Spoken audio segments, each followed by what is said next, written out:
Hello and welcome to Universal Heritage Television Nigeria. My name is Afam Echi, your anchor. It is yet another edition of our face-to-face program, our personality interview program. Our guest today is Dr. Mrs. Ijeoma Udensi. Dr. Mrs. Ijeoma Udensi is the National Research Coordinator, National Council for Women's Society, Nigeria. She's also the founder Daikan Empowerment Foundation. She is a gender expert and an advocate for women's rights. Madam, you are welcome to our program. Thank you, Afam.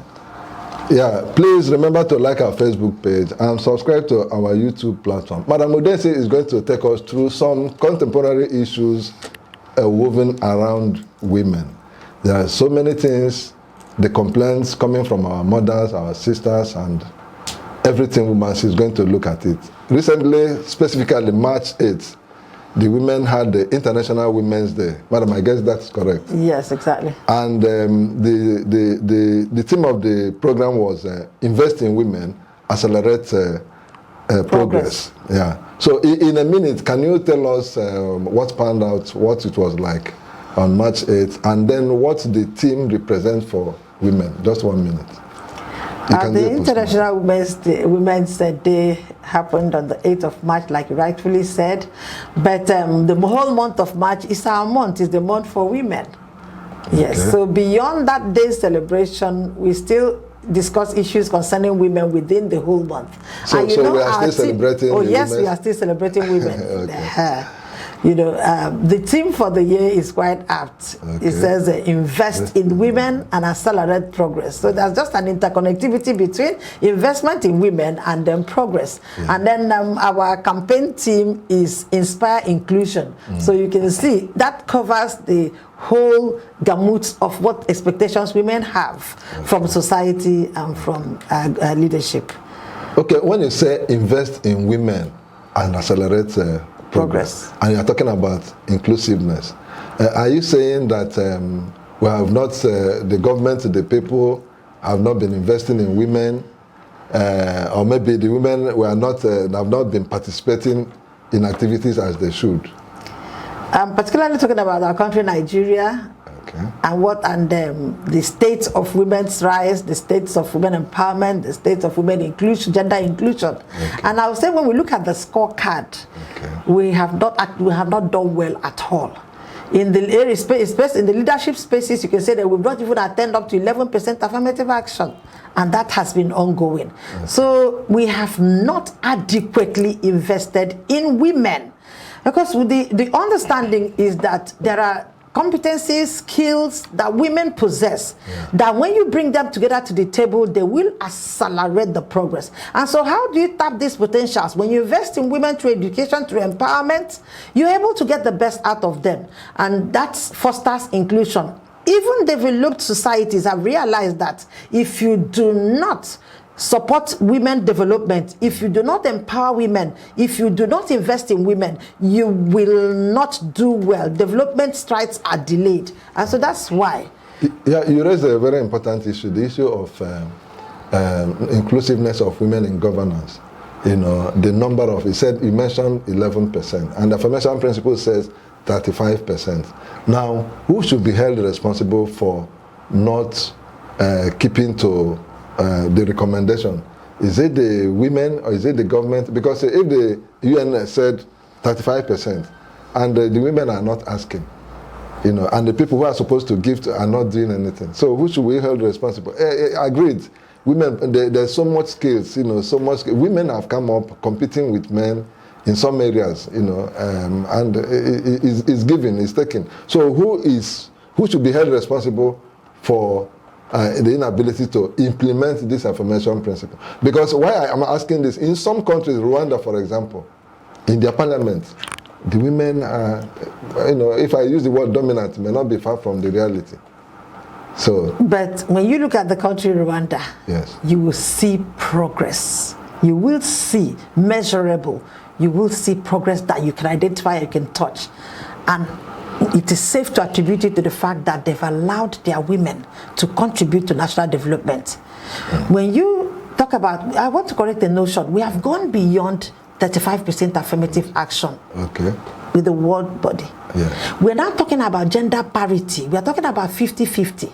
Okay. That's what we are doing. That is what the developed civilized societies are doing now. Let the best person for the job be appointed for the job, irrespective of gender. And so we're saying beyond 35%, who is to blame for the not being implemented? Yeah. Nigeria signed into all these conventions, yes, supporting inclusion, yeah, supporting affirmation and, yes, affirmative action. Yes. But then we see that in the country today, nobody, they pay lip service. There's even no political will to drive it. Most of the agencies, most of the policies that will support it, especially the National Gender Policy, nobody has implemented it. We'll see that on paper.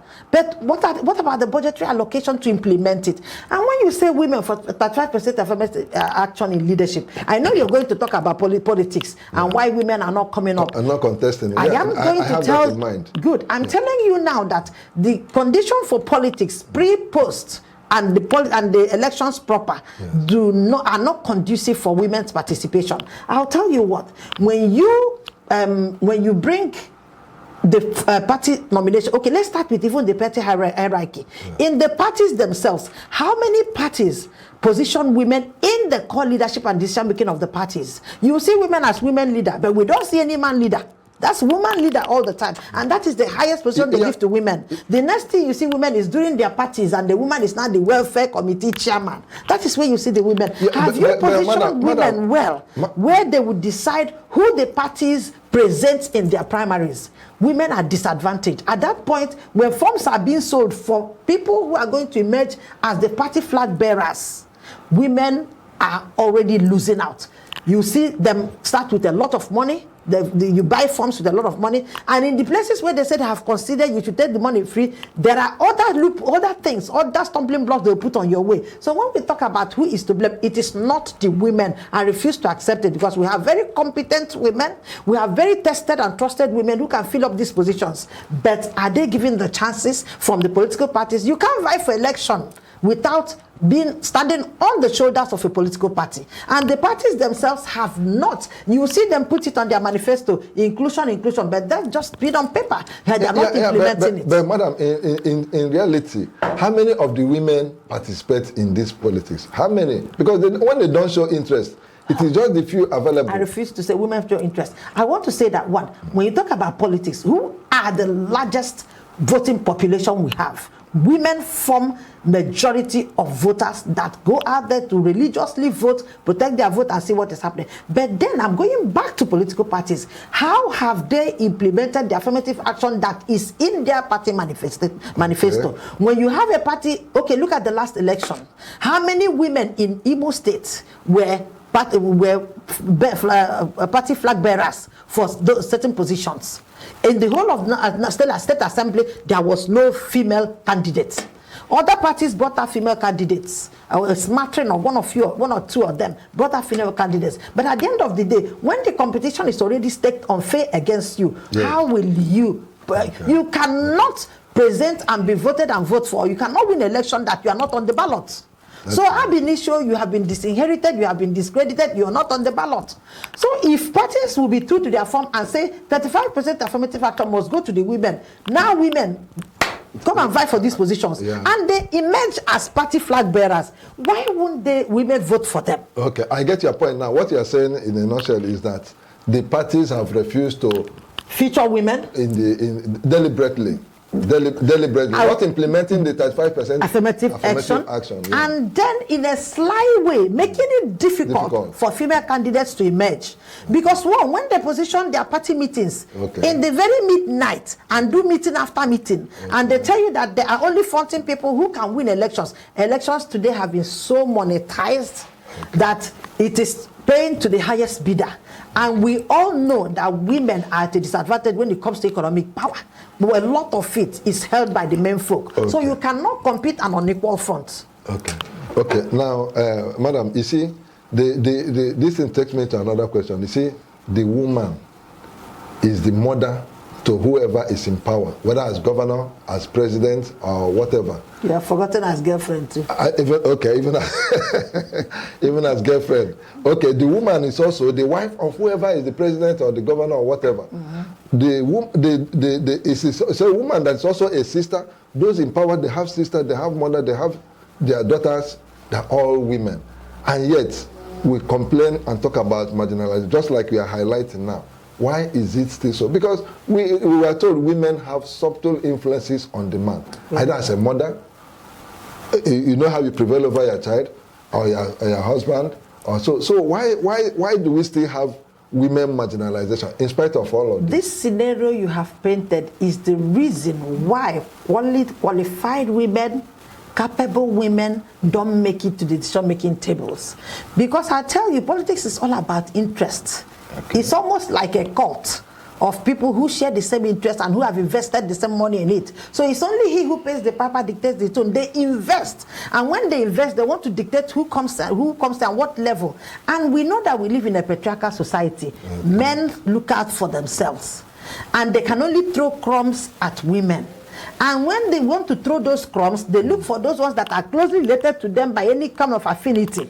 And these are the people they project. And these are the people who will protect their interests.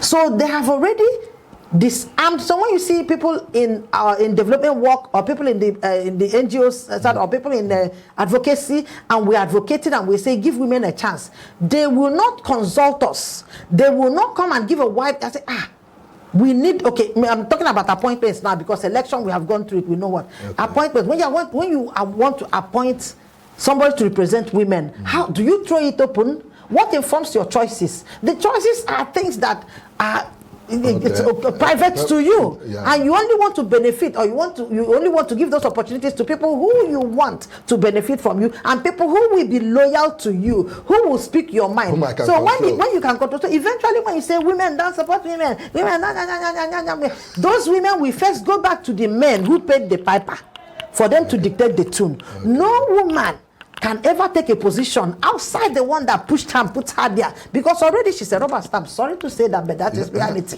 Go ahead. So when we have women who come to the table on the basis of competence, on the basis of skills and abilities to deliver, on the basis of being informed about women's rights and about the development indices that it's important that women be carried along, those women will do well. And I have enough example of those women who are so qualified and who do not even know what is happening.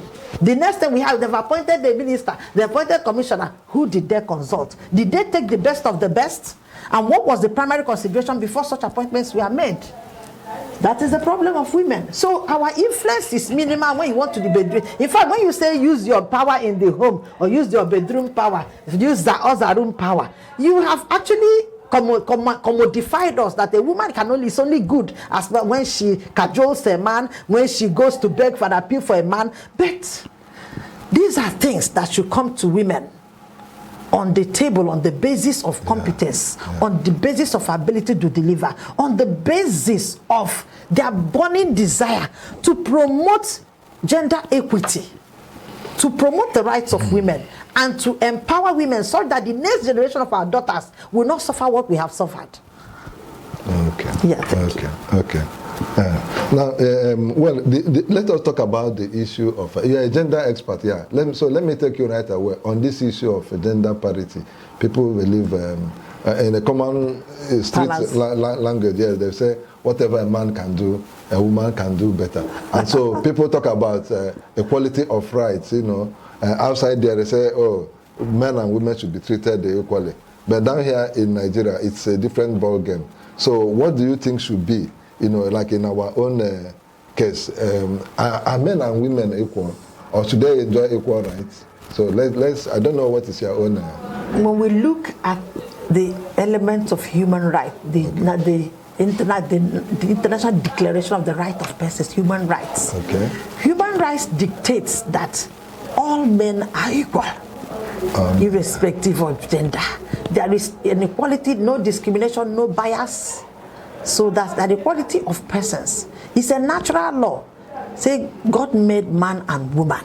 He did not say any other thing outside that. So let me not even dive into that one. Okay. But this statement and this public parlance that you have used is actually the problem with gender empowerment. Okay. Men see it in a different light, in a competitive light, as if you're competing with them. So it has a negative connotation. I'd rather not say what a man can do, a woman can do better. Because the moment you say it, the ego in man gets inflated and he says, you're competing with me. There is no competition, there's complementarity. Okay. I want to talk about that complementarity, because as an indices of development, you need both engines to be running well. Let's take the home, which is the primary basic organization. Let's say it's the government, primary government, where everybody originates from. When you have a woman who is very docile, who cannot support and contribute to the family, you will see that the man is burdened.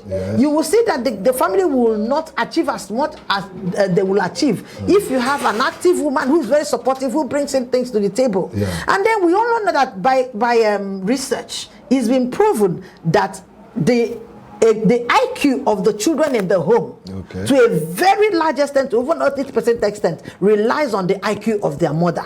So we now have this jet plane, high capacity jet plane, flying with 2 engines, and the pilot decides to run with only one engine. That will not be optimal performance. You have to run on both engines to have optimality.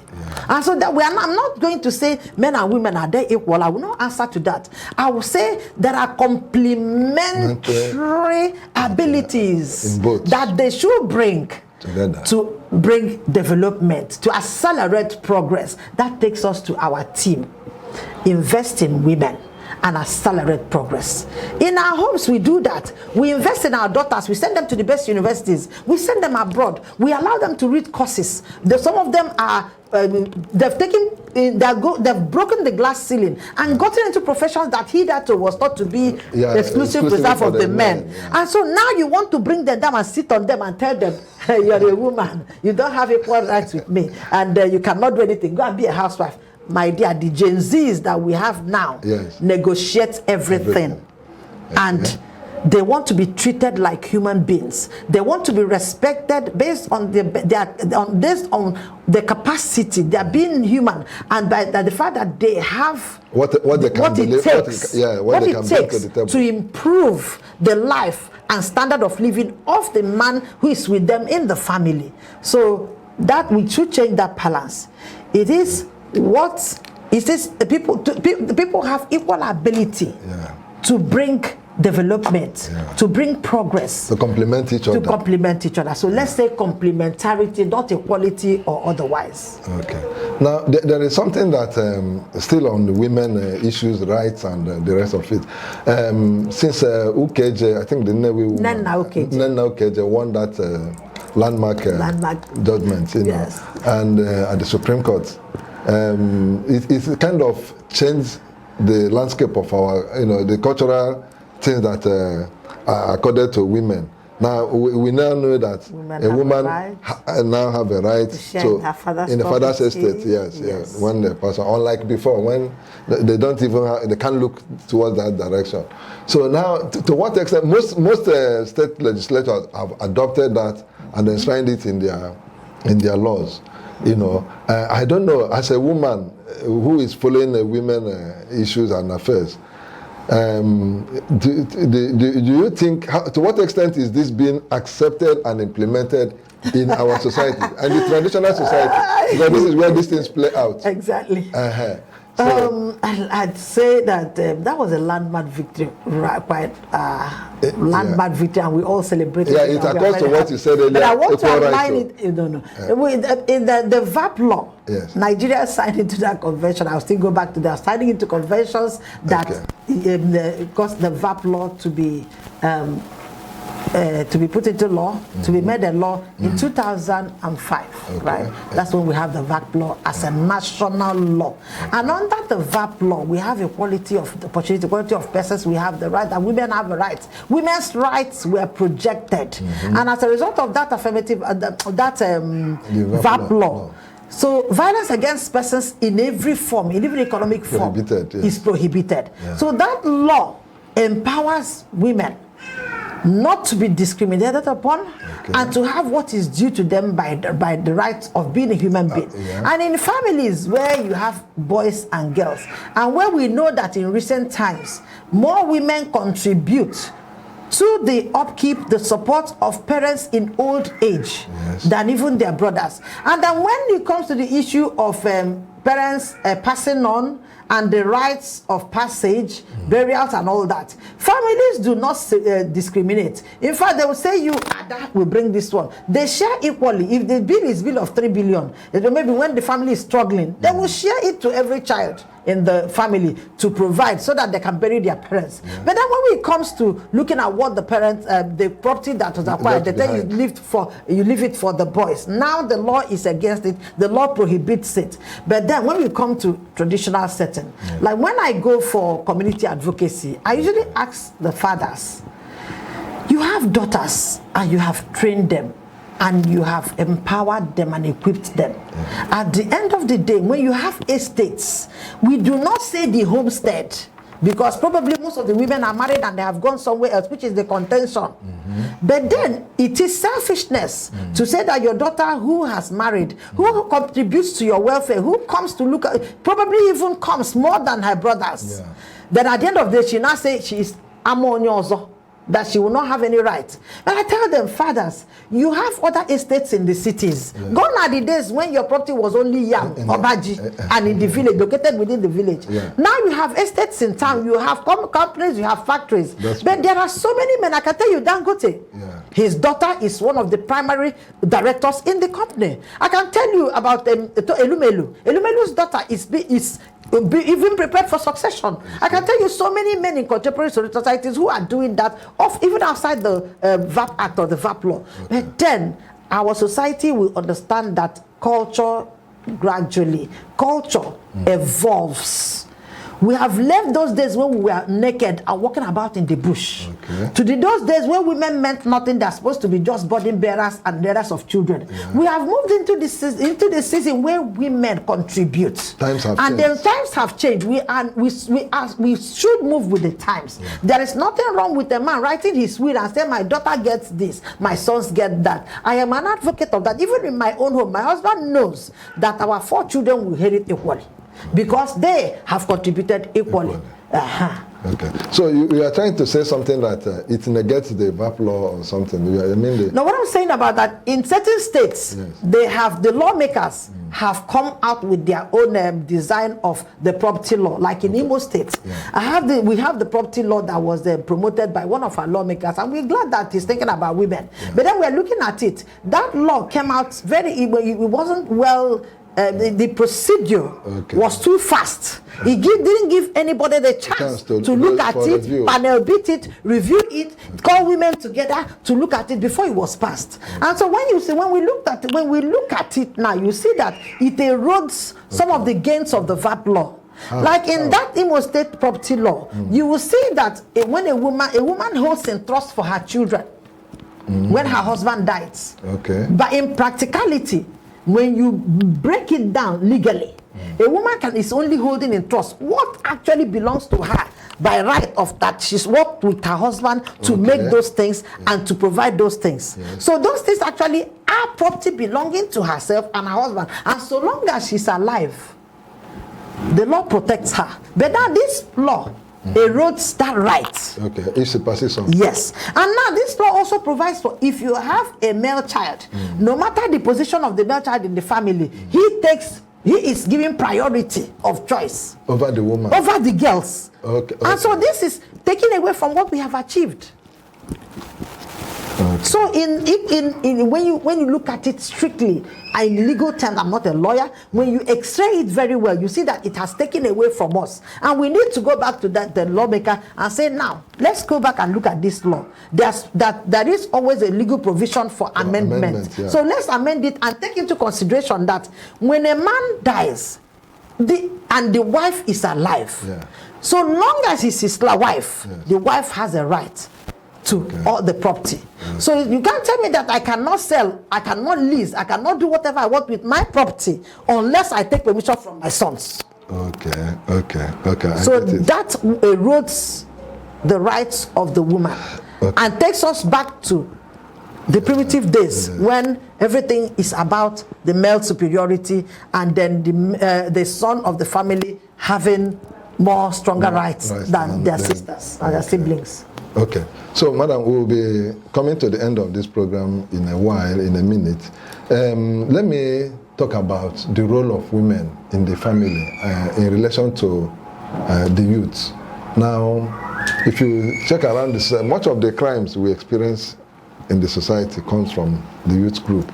You know, whether it is scamming, whether it is a ritual murder, whether it is kidnapping, thuggery, every form of violence comes from the youth. And most times commentators have come to fault women as being responsible because just like you said. That's the traditional view. That's the traditional view. So go ahead, you're not far from what we used to hear. So in this case now, the woman's, sometimes in this particular discussion, you have acknowledged the role of women. Yes. The dominant role of women in the family. I didn't say dominant, I said complementary. Okay. I'm talking about equal opportunities here. Okay. Now, who should be blamed for all of these society vices? So that we experience around our youth. At this time. Yes. Okay. Yeah. Thank you for that very beautiful question. I will say the blame falls squarely on all of us. Okay. Yes, it is not on the woman, nor her inability to nurture her children, all that. No, the society we live in has misplaced values. Okay. They have misplaced values, and leadership has not been intentional about youth empowerment. Okay. Our leadership, they have not been intentional. In the days when my husband went to the university, as you're coming out of the university, you have a job. Okay. And if care is not taken, you have a car loan. Yeah. And you begin to grow like that. But what do we have today? A society that has not provided for her youth. And then when these children go back and react to this particular neglect, we start looking at their mothers. No, we should put the blame squarely where it is. Leadership has not provided direction. Because, you see, the idle mind is the devil's workshop.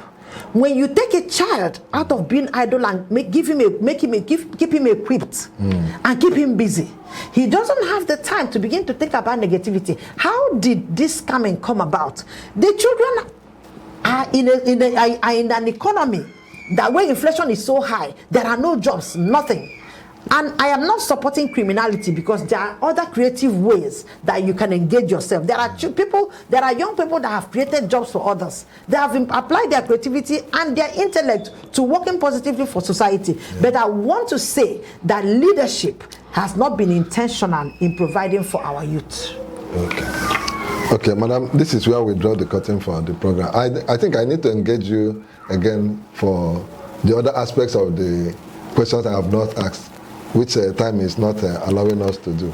So, Madam Dr. Mrs. Ijeoma Udensi, thank you for coming to our program. My pleasure, sir. Yeah, viewers, this is where we round it off, and you've heard from her. She has actually demonstrated a good control of the issues, and she said in Rwanda they are doing well because women have been given opportunities better than we have in this area. And they said the parties deliberately refused to implement the affirmation principles, and that is why women is kept by the corner. Women are not competing with the men, but they are only complementing each other, and they're supposed to be complementing each other. And she has dismissed the allegation that women are responsible for the youth crime in the society. Yes, I have. All of us are responsible. All of us. So on this note, we say thank you for being part of the program, and please continue to stick with Universal Heritage Television Nigeria. My name again is Afam H. Please remember to like our Facebook page and subscribe to our YouTube platform.